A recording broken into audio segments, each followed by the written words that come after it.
Chaque jour, Charles et Carole vous présentent la leçon de l'école du sabbat.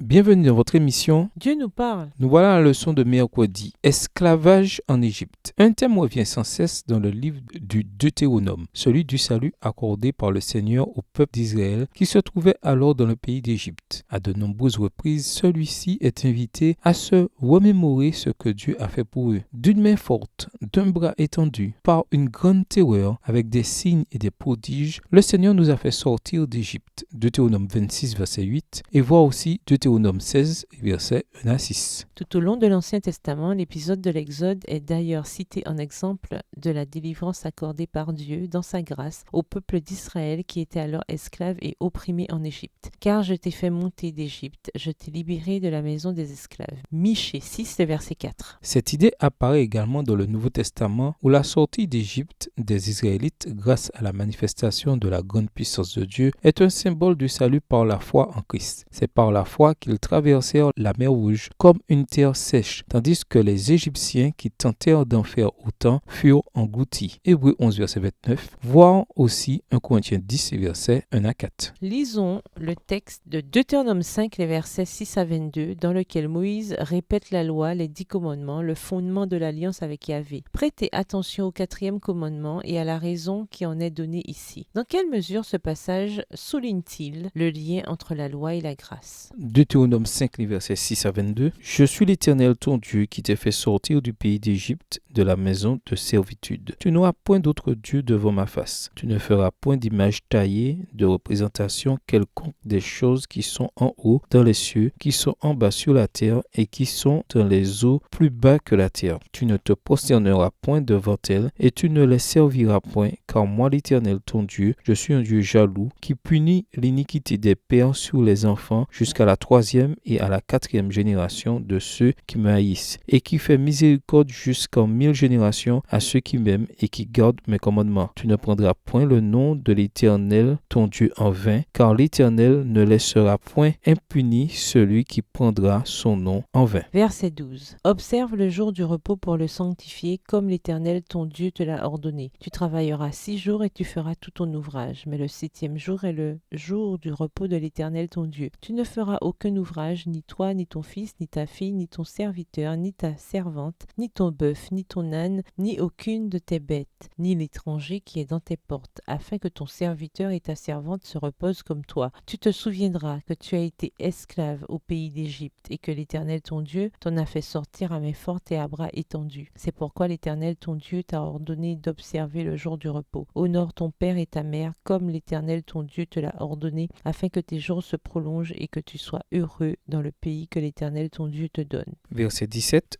Tu ne tueras point, tu ne commettras point d'adultère, tu ne déroberas point, tu ne porteras point de faux témoignages contre ton prochain, tu ne convoiteras point la femme de ton prochain, tu ne désireras point la maison de ton prochain, ni son champ, ni son serviteur, ni sa servante, ni son bœuf, ni son âne, ni aucune chose qui appartienne à ton prochain. Telles sont les paroles que prononça l'Éternel à haute voix sur la montagne du milieu du feu, des nuées et de l'obscurité, et qu'il adressa à toute votre assemblée sans rien ajouter. Il les écrivit sur 2 tables de pierre qu'il me donna. Moïse répète le commandement concernant le repos du sabbat du 7e jour, mais lui donne une dimension supplémentaire. En d'autres termes, bien que ce commandement ait été gravé dans la pierre, comme nous le lisons dans le livre de l'Exode, Moïse développe ici ce qui avait déjà été donné au peuple. Dieu désirait que celui-ci observe le sabbat et le considère non seulement comme un mémorial de la création, mais aussi comme un mémorial de la libération du pays d'Égypte. La grâce de Dieu a sauvé les enfants d'Israël qui étaient esclaves et leur a permis de trouver le repos de leurs œuvres. Voir Hébreux 4, les versets 1 à 5. Désormais, en réponse à la grâce que Dieu leur avait accordée, ils devaient étendre cette grâce à autrui. Ainsi, le sabbat du 7e jour est devenu non seulement un symbole de la création, mais aussi un symbole fort de la rédemption et de la grâce. Au sein des foyers, tous pouvaient se reposer, non seulement seulement les enfants, mais aussi les serviteurs, les animaux et même les étrangers. Le sabbat a permis d'étendre à tous la grâce accordée aux Juifs, même à ceux qui ne faisaient pas partie du peuple de l'Alliance. Ainsi, la grâce se trouve au cœur de la loi de Dieu. Ce qu'il avait fait pour les enfants d'Israël, il devait le faire pour les autres. C'est aussi simple que cela. Lisons Matthieu 18, les versets 21 à 35. Dans quelle mesure cette parabole illustre-t-elle le commandement du sabbat, notamment tel qu'il est formulé dans le Deutéronome? Matthieu 18, les versets 21 à 35. Alors Pierre s'approcha de lui et dit, Seigneur, combien de fois pardonnerai-je à mon frère lorsqu'il péchera contre moi? Sera-ce jusqu'à 7 fois? Jésus lui dit, je ne te dis pas jusqu'à 7 fois, mais jusqu'à 70 fois 7 fois. C'est pourquoi le royaume des cieux est semblable à un roi qui voulut faire rendre compte à ses serviteurs. Quand il se mit à compter, on lui amena un qui devait 10 000 talents. Comme il n'avait pas de quoi payer, son maître ordonna qu'il fût vendu, lui, sa femme, ses enfants et tout ce qu'il avait, et que la dette fût acquittée. Le serviteur, se jetant à terre, se prosterna devant lui et dit, Seigneur, aie patience envers moi, et je te paierai tout. Et mis de compassion, le maître de ce serviteur le laissa aller et lui remit sa dette. Après qu'il fut sorti, ce serviteur rencontra un de ses compagnons qui lui devait 100 deniers. Il le saisit et l'étranglait en disant, paie ce que tu me dois. Son compagnon, se jetant à terre, le suppliait, disant, aie patience envers moi, et je te paierai. Mais l'autre ne voulut pas, et il alla le jeter en prison jusqu'à ce qu'il eût payé ce qu'il devait. Verset 31, ses compagnons, ayant vu ce qui était arrivé, furent profondément attristés, et ils allèrent raconter à leur maître tout ce qui s'était passé. Alors le maître fit appeler ce serviteur et lui dit, méchant serviteur, je t'avais remis en entier ta dette, parce que tu m'en avais supplié. Ne devais-tu pas aussi avoir pitié de ton compagnon, comme j'ai eu pitié de toi? Et son maître, irrité, le livra au bourreau, jusqu'à ce qu'il eût payé tout ce qu'il devait. C'est ainsi que mon Père céleste vous traitera, si chacun de vous ne pardonne pas à son frère de tout son cœur. Au revoir. Et à demain si Dieu veut.